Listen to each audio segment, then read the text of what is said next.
Emma grips the steering wheel, her pulse pounding. Just go, just move. The shelter doors loom ahead. She sucks in a breath, pushes them open. Chaos crashes into her, barking, whining, claws scraping against metal. The air is thick with damp concrete and desperation. Her fingers twitch. Too loud, too much. But she forces herself forward. Today isn't about comfort. It's about survival. She isn't here for a pet. She's here for protection. Then she feels it. A pair of eyes, watching, waiting. At the far end of the kennels, hidden in the shadows, a massive Pitbull sits motionless. No barking, no pleading, no desperation, just silence. A sign is zip-tied to the bars of his cage. Aggressive. Returned 3 times. Not suitable for adoption. Not a good fit, a shelter worker says, appearing at her side. He's too unpredictable. Emma knows what that feels like, to be judged before anyone knows you, to be seen as a problem. Titan's gaze locks onto hers, and in that moment she knows. He's not aggressive, he's afraid. And for the first time in her life, she doesn't listen to the fear. She looks back at the shelter worker and says, "I'll take him." The car ride home is silent. Titan sits curled in the back seat, his massive body pressed against the door, muscles tense like a coiled spring. He doesn't make a sound. He doesn't look at Emma. He just stares out the window, ears flattened, his breath slow but controlled. Not calm, but waiting. Emma's hands tighten on the wheel, her heart still pounding from the decision she just made. Did she do the right thing? She tries to shake the doubt creeping in, but it lingers. This wasn't just about adopting a dog. This was about taking a step forward, one she wasn't even sure she was ready for. When they arrive home, she opens the car door, stepping aside to give him space. Titan hesitates before jumping down, his nails clicking against the pavement. He doesn't pull on the leash, doesn't run. He just stands there, still, watching, analyzing. Inside, Emma unclips the leash, expecting some sign of relief, but Titan doesn't move. His body stays rigid, his head low, scanning the room like he's searching for danger. She sets a water bowl down near him. He doesn't drink. She lays out a soft blanket. He doesn't sit. He just stands there, like he doesn't trust that this place is his. Emma knows that feeling. She keeps her voice soft. "You're safe here," she whispers, but she knows that words alone won't convince him. She's been told the same thing before. The first battle comes the next morning. Emma grips the leash, standing at the open front door. Sunlight spills onto the pavement. The street is quiet. The world is waiting. But Titan doesn't move. His body locks. His breath hitches. And in his eyes she sees it, panic. She kneels beside him, her hand hovering just close enough for him to feel her presence. She doesn't force him forward. Instead, she just sits with him, waiting. She understands what it's like to be frozen, to feel like the outside world is too much, too loud, too unpredictable. She exhales slowly and whispers, "I know." Titan doesn't look at her, but she sees his ears twitch slightly. It's not trust, not yet, but it's something. It takes days before Titan finally steps outside. When he does, it's cautious, hesitant, like he expects something bad to happen at any moment. His head stays low, his body tense, every muscle bracing for the worst. Emma holds the leash loosely, giving him control. The moment they hit the sidewalk, she feels the shift. People notice him immediately. A man walking his golden retriever slows his pace. A woman pushing a stroller crosses the street. A neighbor watering their plants watches them warily. She hears the murmurs. "Isn't that one of those dangerous dogs? Why would someone adopt a dog like that?" Titan feels it too. His back stiffens, his ears pin back, not because he's aggressive, not because he's angry, but because he's ready, not to attack, but to defend himself if he has to. Emma's stomach twists. She knows this feeling. She's felt those stares before, the silent judgment, the assumptions. For a moment she thinks about turning back, about retreating the way she always has. But then Titan takes a step forward, and Emma follows. That night, Titan doesn't sleep. He paces, back and forth, restless. His nails tap against the hardwood, his movements slow and uneasy. Emma sits nearby, keeping her distance but not leaving. Minutes pass, then an hour. The house is quiet except for the sound of his breathing. Then he lays down, not close, not touching, but near her.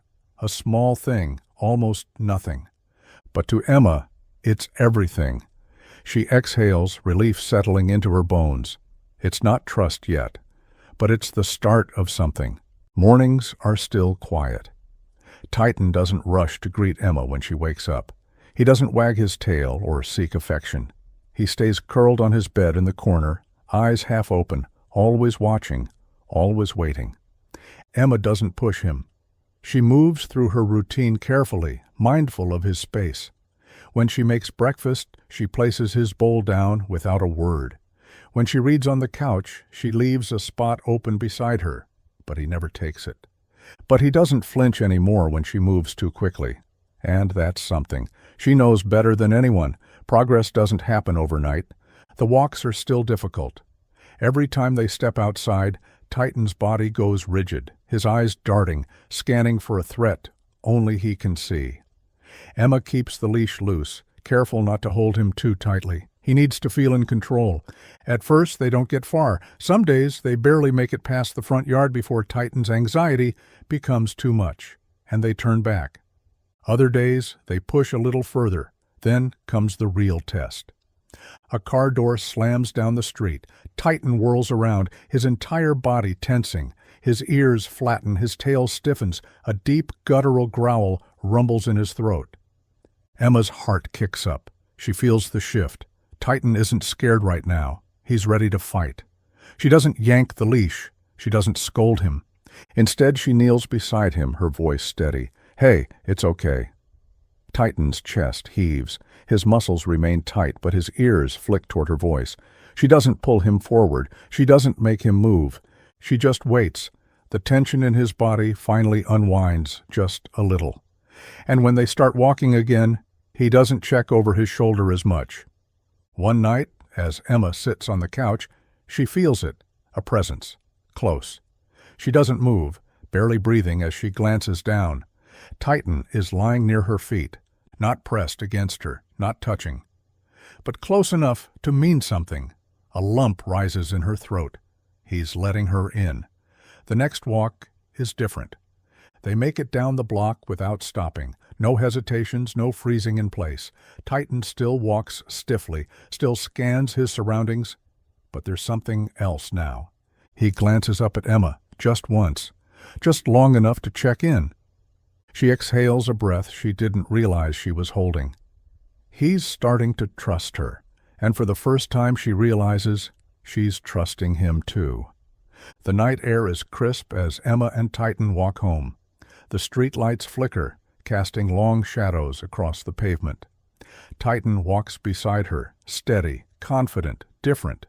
He no longer hesitates at every noise, no longer pulls back when a car rumbles past.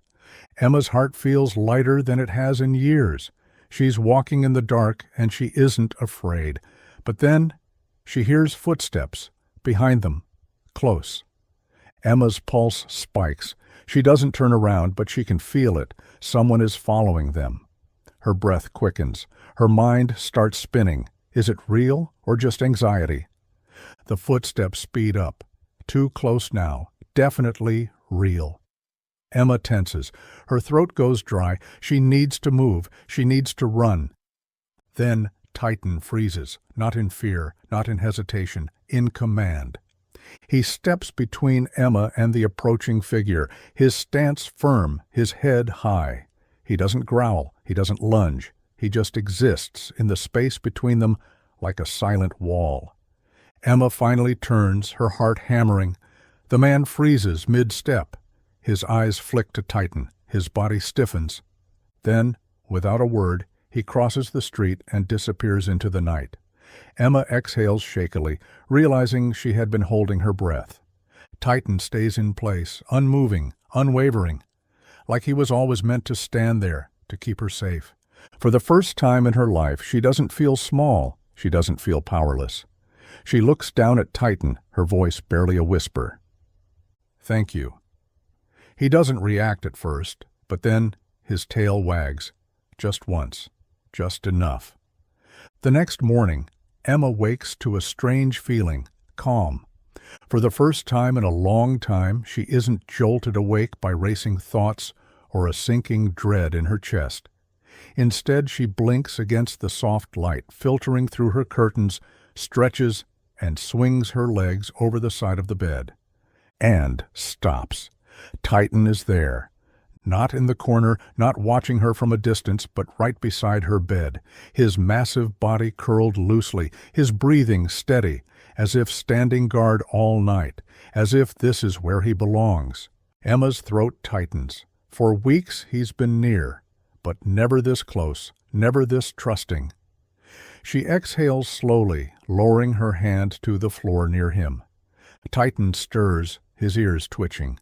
For a moment he looks at her, really looks at her. And then he presses his head against her palm. Emma feels it like a flood, the weight of everything they've fought through, the fear, the doubt, the slow, painful progress. And now this. Her hand shakes as she strokes the coarse fur on his head. "Good boy," she whispers, her voice thick with emotion.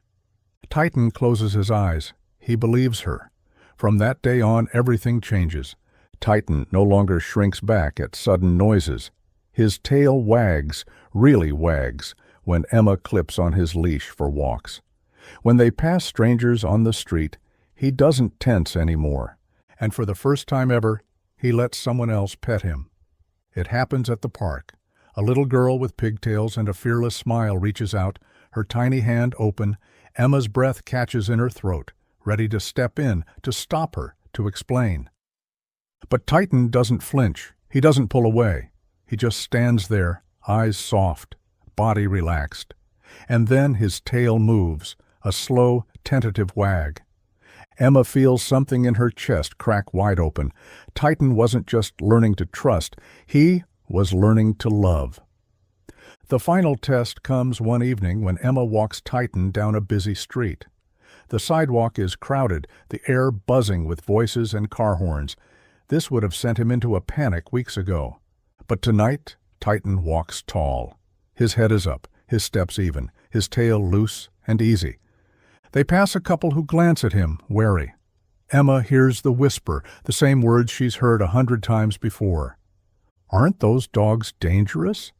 Emma doesn't shrink away. She doesn't pull Titan to the side. She smiles. Not this one. Titan looks up at her, and Emma swears. He understands. Months later, Emma steps through the doors of the shelter. But this time, everything feels different. The first time she walked in, her hands were shaking. Her pulse was erratic. Fear controlled her. Now she walks in steady, sure, strong. And at her side, matching her every step, is Titan. Heads turn as they move through the rows of kennels. Some of the same shelter workers who once warned her against adopting him now watch in stunned silence. Titan isn't the same dog who curled in the back of his kennel, waiting for the worst. His head is high, his stance confident, his presence calm. He isn't afraid anymore, and neither is she. Emma approaches the front desk. The woman behind it glances up, her eyes flicking between her and Titan, recognition dawning in her expression. "Wow," she breathes. "I can't believe it." Emma smiles, resting her hand on Titan's head. "Believe it." They sit down, and Emma tells Titan's story. She tells them about the fear, the judgment, the quiet battles no one else saw. She tells them about the small victories, the first wag of his tail, the way he changed before her eyes. And then she says the words she never thought she'd be brave enough to say, "I want to help other dogs like him." The shelter worker blinks in surprise. "You mean, adopt another one?" Emma shakes her head. "Not yet, but I want to volunteer. I want to work with the dogs people have given up on." Her fingers curl gently into Titan's fur. "Because I know what it's like to be given up on." The woman smiles, something warm and understanding in her eyes. "We could use someone like you."